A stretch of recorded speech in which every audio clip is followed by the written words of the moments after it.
Your creation in your restaurant is your IP. It's the magic. Nobody can replace it. If you and I will make burger from the same ingredients, I love burgers. I used to have a burger shop. Yeah, it's probably going to taste very, very different, right? Welcome to another episode of the Unicorns Podcast. I'm your host, Justin Kelly. Imagine running a restaurant in the United States right now. Tariffs change overnight. Ingredient prices swing so wildly you can't plan a menu, let alone protect your margins. Beef, coffee, fresh produce, even basic kitchen supplies, costs are climbing and some items are vanishing altogether. For operators already surviving on 3 to 5% profit margins, it's chaos. And right in the middle of the mayhem, an Australian startup emerges and becomes a lifeline.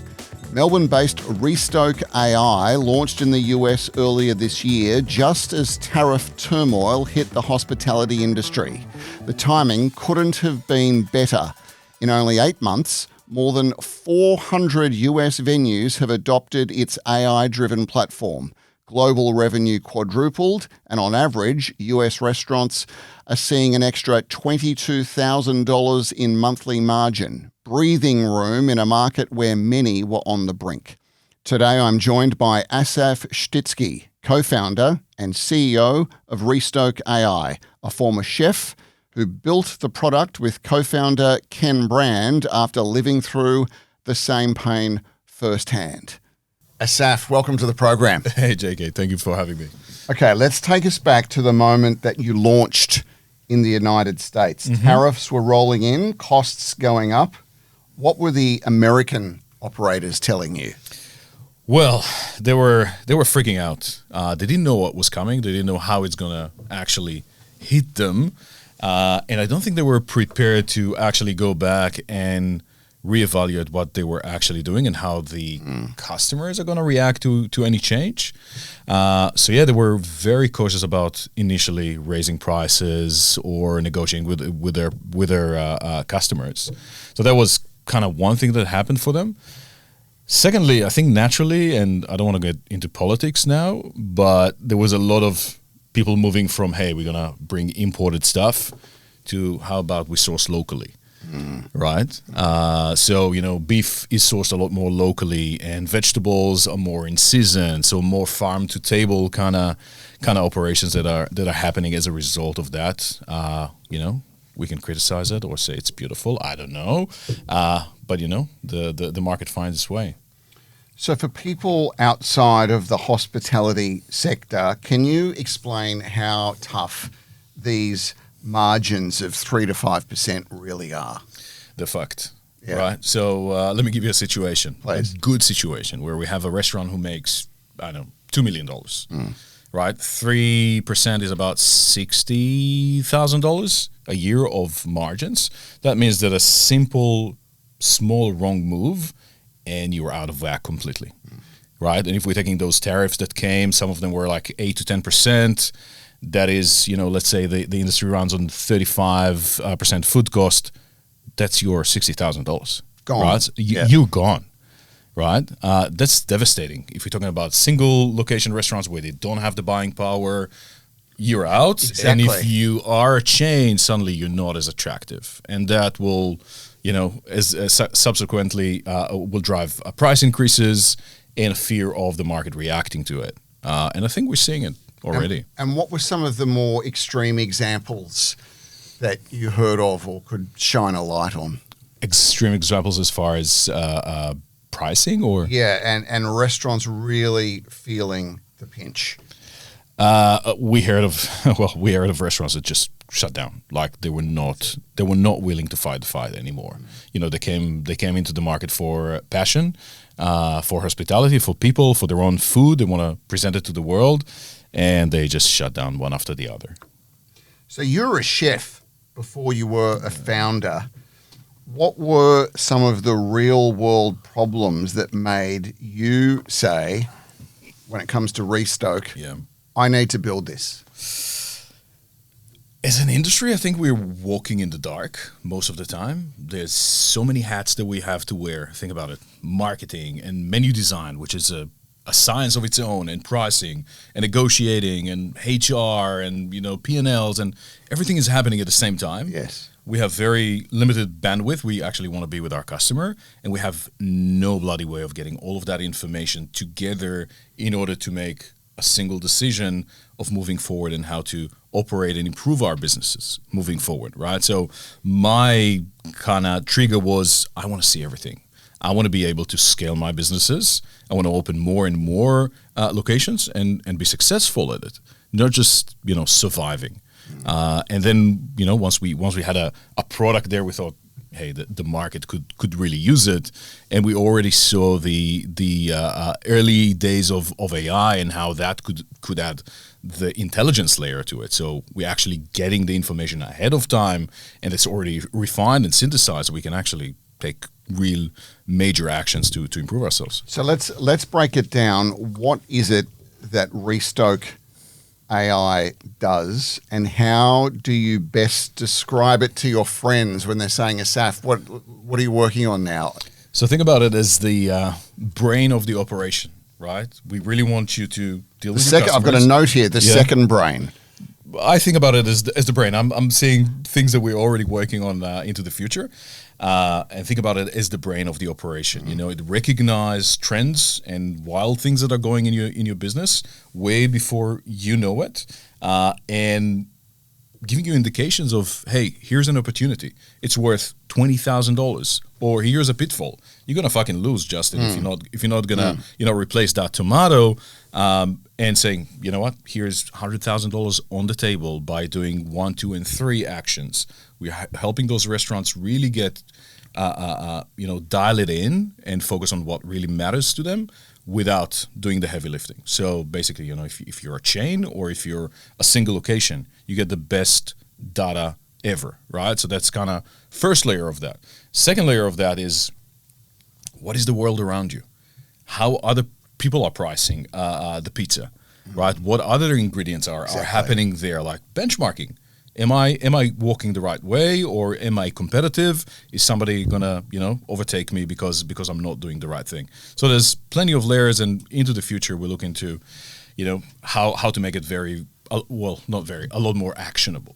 So what is the Restoke sales pitch when you walk into a restaurant cold and you're meeting with, whether it's the owner, the manager, even the team of chefs? How is the actual pitch, and beep that, yes. We fuck shit up for hospitality, right? Like that's we're leaving that in. Hey man, we're fucking shit up. Like, do you want to be on that train? Right? That's what we actually do. And I'm serious. The pitch is, hey, we know you're struggling, right? On average, we bring any restaurant at least 10% increase in their margins, right? The better restaurants in Restoke are even achieving 35% increase in their margins, right? Like, do you want to be on that train, or you want to be left behind? It's very simple, right? And is there a FOMO factor from the restaurants where it's like, I'm not sure about this guy. He's built this tech. Where's he from? Hang on a minute. The weird accent. He's talking about saving me potentially tens of thousands of dollars a year. That to me seems compelling. With all honesty, they've been burned with some legacy solutions out there, right? So when you come and say that's like, hey, I've heard about these 3 other guys, and we're not going to name names today. They promised me the world, and I'm still stuck, right? The massive advantage that we have as a product in this new AI world is plug and play. Right? Start bringing the information automatically through integrations, and within 10 minutes, you already have powerful insights about your business, right? That you have not seen before. So it's really, really easy to prove to them that you are the new thing, the new kid in the block that will fuck shit up and really help them achieve. And as far as their effort, it's pretty low effort. And so, can you rattle off for us, Assaf, some of the things that your platform, your AI, is picking up, these otherwise hidden problems like overcharging, waste, poor yield? Like, what is it that you're helping with? So I'll give you a couple of examples. Please. Right, I was sitting with one of my friends that is using Restoke, so I was able to go into the details with them, and we have what we called Restoke Business AI Insights. Right, the insights that he was given that day is, "Hey, Dean, you're ordering 41 consecutive days from that same supplier. Call him. Tell them that you're going to reduce it to 3 times a week because the supplier is only buying it 3 times a week." And negotiate the logistic price with him and reduce your prices, right? That takes one hell of a consultant to get to a conclusion like that. That's a single, simple way to save you thousands of dollars. On the other hand, you'll see insights that will tell you, hey, you're serving too much acai in that acai bowl. The market is serving 150 grams. You're at 220. Here is $12,000. And the perception of your value to the customer will not be hurt, right? So here's $20,000, here's $14,000 to go, and that's in 1 week, right? Could get Stop it! Come on. Really, we should charge a lot more for this. And do you find when you're having these meetings that there's that aha moment where they're thinking, but that's the way we've already done it. You're saying that if I can use these insights that I'm going to be saving all this money? Yeah, we call it oh shit moments rather than the aha moments. Right? It's okay. like what have I been doing until today? You got this, and you have, of course, the price creeps that we have, and we catch up all the time. Like this, the oil's gone up, the salt gone up, the meat gone up, and suddenly that dish that you're selling quite a bit of is making you lose money. Right, and it's competing for those dishes that are actually with great margins. So there's a bunch. Is there a way to try to quantify the average financial uplift that you're seeing in US venues right now that are using Restoke? On average, statistics only, within 6 to 8 months, you can get to a point where you have an uplift of $22,000 a month in your margins. Wow. That's incredible, right? When I saw those stats for the first time, I was like, can you run it again? I actually want to see what happens. So we have 2 main groups, the ones that had shit margins to begin with, yes, right, and made a massive improvement, and the ones that had 25% food cost and managed to bring it to 19.5% food cost.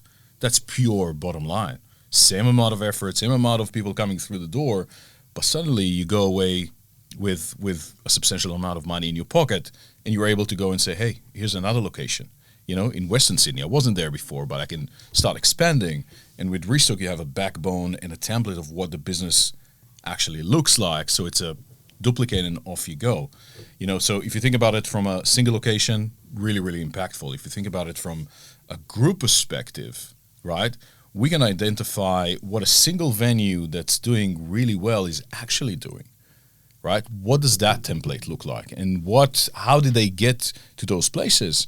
And then copy paste across to the network, and you have a network that's growing, not just a single location. What are the elements of a hospitality business? And let's use an example, say, of a busy restaurant that Restoke touches. Is it all of it, including labor? Because I can imagine that's obviously a very tricky thing to try to figure out as well. You've got shift workers working different times of the day, how to best utilize staff, changing over tables quickly, split sessions, in at 5:30, out by 7:30. Like, to some extent, we do. Yes. We do delegate the entire day of those employees of what to do, when to do, how much you need to do, how much do you produce on a Monday versus a Saturday where it's really, really busy. We don't touch the rostering and Yes, stuff okay. like that. There are Yes. some guns out there, especially Aussie companies that are doing an incredible That's job. true. But as far as the overview and the insights that we would give a restaurant, definitely it's a big part of it. And it comes as a genuine surprise to the proprietor once your system is plugged in, that how smooth it's working and the actual intelligence that they are garnering from. Precisely. So how has the US rollout progressed for Restoke? I know you headed over this year, moved your family over there, new market for you, new lifestyle, new everything. What living in Austin, what has the experience been like, Assaf? it's been it started slowly. I really wanted to understand the market and what the market understands of the problem. I think that we didn't want to come to the market with our egos, right? And I was really surprised to discover that the Australian market is super advanced. As far as what do they expect to get out of technology and how quickly they are to adjust and adopt technology. And the US was a lot more cautious and a lot more fragmented. Yes, and we still see a restaurant with no POS system. It's like, how do you go about your day, man? Like, I don't understand it, but slowly we discover them. But that is also the opportunity, right? In the US, there's a massive gap, and what's already in the market is pretty much legacy.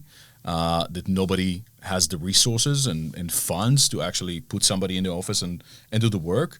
We grew like 4 times within less than 8 months in the US. It was pretty quick. And what do you put that down to? Apart from, hey, I work hard and we've got some cool tech. Like, give us some of the secret sauce. I think people really want to see value really quickly today with low effort. Right. And we were able to prove it within 5 to 10 minutes. You come to Restoke, you put in your stuff in, and you start seeing magic of your own restaurant, and you can start guiding the ship to in the right direction tomorrow morning. And from there, it's a word of mouth. That does the majority of the work for us. And we started to see like beautiful clusters around the main cities, New York City and Miami and Austin, surprisingly, as well as California, and that just keeps on growing. And have you found that you've developed your own local champions within the American hospitality network that certainly do? That have then tell us about that. Yeah. There's some early adopters that were constantly looking for those new things. As you would expect, some were like suspicious initially, but once we managed to prove to them the power of the system across their networks, it was really easy. And then we started getting those referrals. We won a massive contract with Cheap City Cookies, like 60 locations, rolled them out within a month. From that, we got a few more contracts with bigger chains. So yeah, it was pretty. That's got to be that's got to be exciting when you start seeing those new sales. You're new to the country. Yeah. You've made a big investment, both personally, professionally, to see the sales register ticking over and new clients coming on board. Yeah, you know what was exciting specifically? Tell me. I went to New York City, Manhattan, for a couple of meetings with new customers, and I'm walking the streets of Manhattan, and it's like, hey, I know this name. It's a customer, right? In the busiest place for the hospitality in the world, you start seeing familiar names because they are customers and you know of them. And for me, it's really exciting. You touched on it earlier about the sophistication of Australia and Australian tech. Mm-hmm. What is the overall reputation, as far as you can tell, in your sphere of influence, the reputation of Australian tech across the United States? So we see, specifically in Austin, we see lots of Australian tech companies that are making the move into town. I think we have this great opportunity in Australia where the market is somewhat similar to the American market, and we have a great financial system and an ecosystem, a bit like a nice greenhouse to grow great businesses. There's a great discipline. Even McDonald's are making trials over here, and other big companies are coming to Australia to make trials over here to see how it's going to go for them. And then for the tech companies, I think the natural progression is, hey, the market here is pretty nice, but it's relatively small. The next natural progression is into the US. And once we're there, I think the Americans are very appreciative of those beautiful tech companies that we bring over. I haven't seen any resistance or people say, hey, we don't want to deal with those Aussies. There is no issue. Like, they love us. You mentioned a few key American cities before. Mm-hmm. Can you shine a light on the size and scale of the operation, both within the United States where you've grown to, but also elsewhere globally? We run pretty efficiently. Yes. I don't want to name the number of That's okay. the low number of employees that we have. That's okay. That we have in Austin, but we're in a new world. Everything is around AI and everything is around efficiency. So we have massive coverage around the entire country, including Canada. We're starting to get kind of Central America right now, and pushes towards the UK and Southeast Asia. And we're doing all of that with a tiny team because we are living in the greatest moment that the world has ever seen. We can reach far with not a lot of resources. So if I'm a new customer, we have a meeting and I say, okay, let's trial it out. Yeah. What is that onboarding process and the subsequent workflow for me as a restaurant owner? How does that work? How do you do that? Yes. All right. So we develop pretty smart algorithms behind the scenes to bring all of your existing information, right? You have a POS system, do your sales on top of that. You have your accounting systems, you have your HR systems, and a bunch of other magical tools that we build at the back end to make sense out of that. So you basically go, hey, if I'm a Lightspeed or a Square or a Toast user, I'm logging in with my credentials and everything flows in and we can start making sense out of that data. So essentially within 10, 15 minutes, we have the majority of the information. We're then able to start profiling the restaurant, understand the word just escaped me, like the great context of the restaurant, right? And start giving you the insight. So we're talking about minutes in majority of cases. Because normally those things take, we've got to go through a quarter or a cycle. I'll provide you the information. Whatever. I'll give you a CSV. I don't have my things. And I don't have this. And I don't have that. No, we understand that it's give me 5 minutes and because it's a very busy industry. We want to be with our customers. Nobody wants to fucking sit their asses in the back office and collect data. No one. It will take you months, and then we solve problems that were never seen before. Like we understand your internal ecosystem of food and beverage without having recipes at all, right? Like that's next level of insights from an AI perspective. Like, can we correlate or can we understand what a burger is and what does it actually mean for your operation, right? As a whole. So not a lot of effort. Pretty great time to the first value a customer would see, and I think we're being loved most of the time. And can your tech? I imagine there are specific examples, Assaf, where your platform has led to a material change in a menu, and also the way a chef, looks at food service based on the market intelligence that they're pulling from Absolutely. I'll give you an example from larger groups that we work with. They tend to stick to certain suppliers and certain items that they're confident with. Yes. Right. One of our systems would say, hey, you want to be creative. You want to remain creative and agile within your group. How about we let the chefs create new specials, right? Yeah. So you go in and say, hey, I want to create a classic burger, right?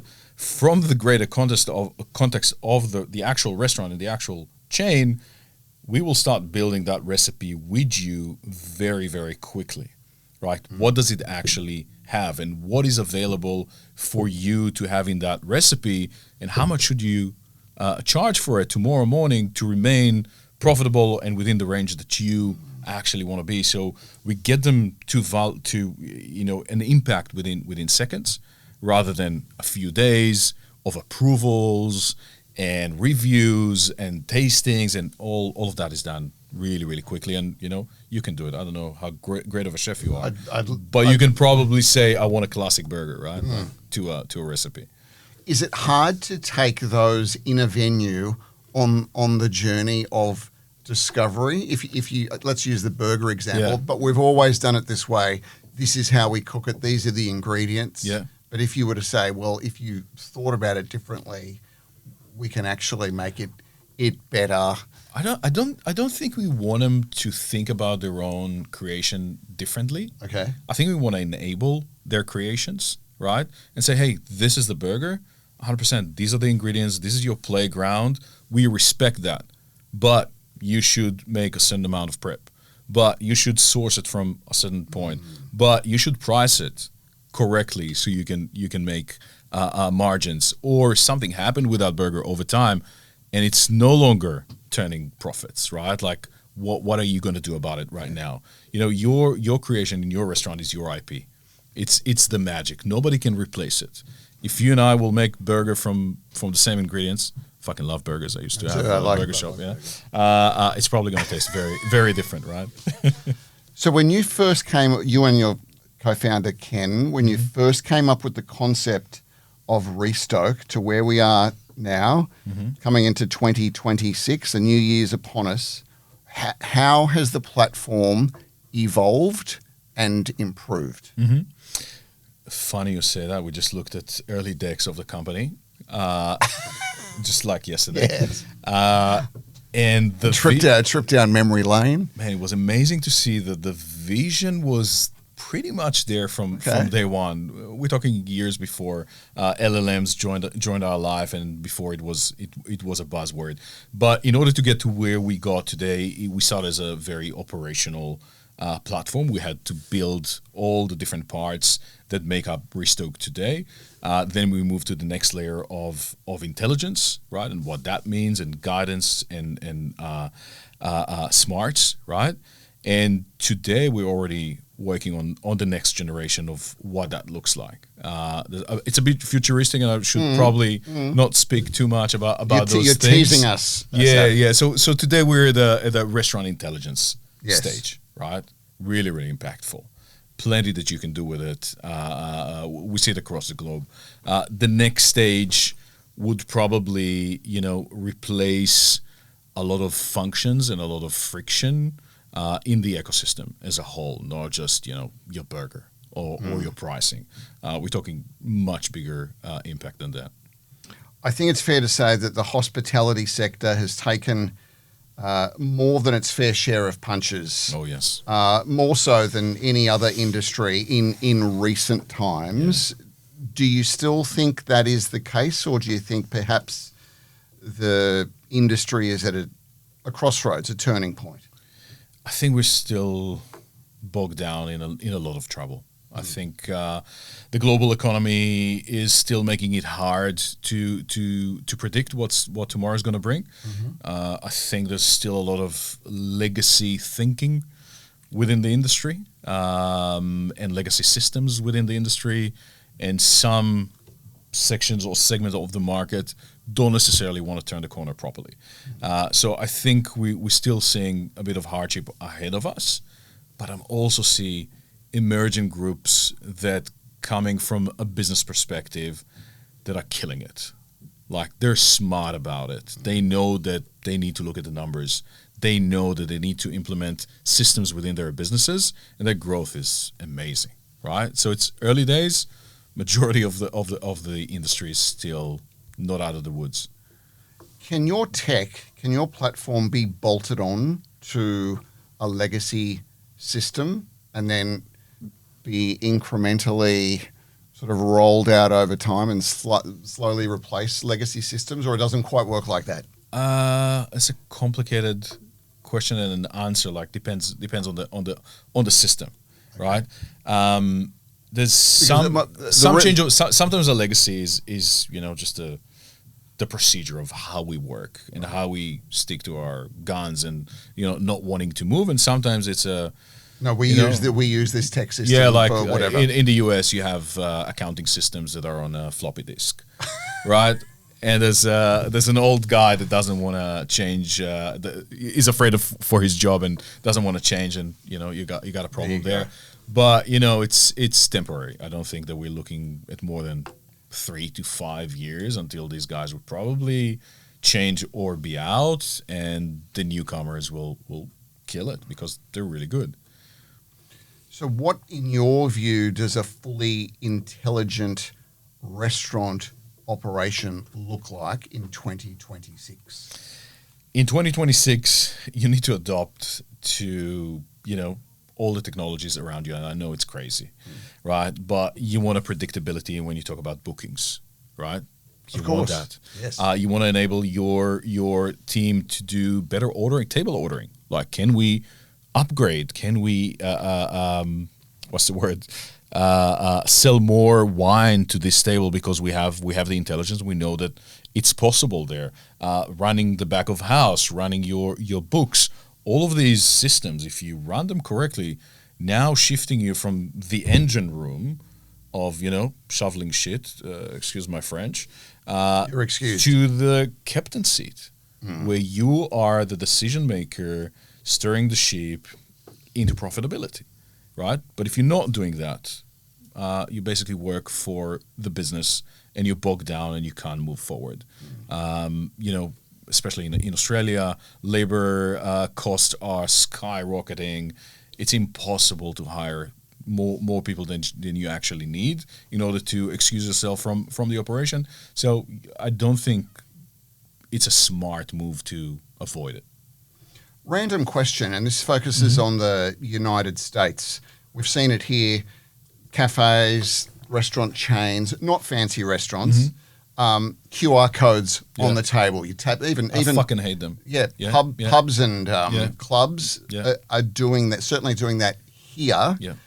What's the experience like in the United States? It's a mix. It's a mixed experience. I think, if we look at it as a whole, there's the restaurant and there's hospitality, right? If you want to win, you need to do hospitality.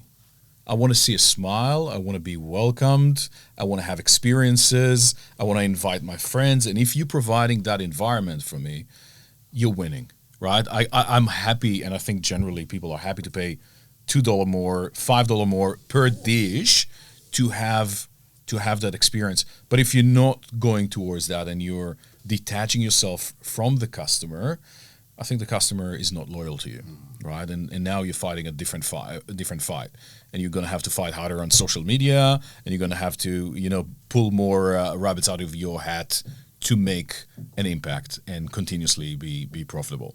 So I think it's a bit of a mix. I think the better operators understand that hospitality is still hospitality. I call it the church of our days, where we actually connect with our community. It is the actual. So yeah.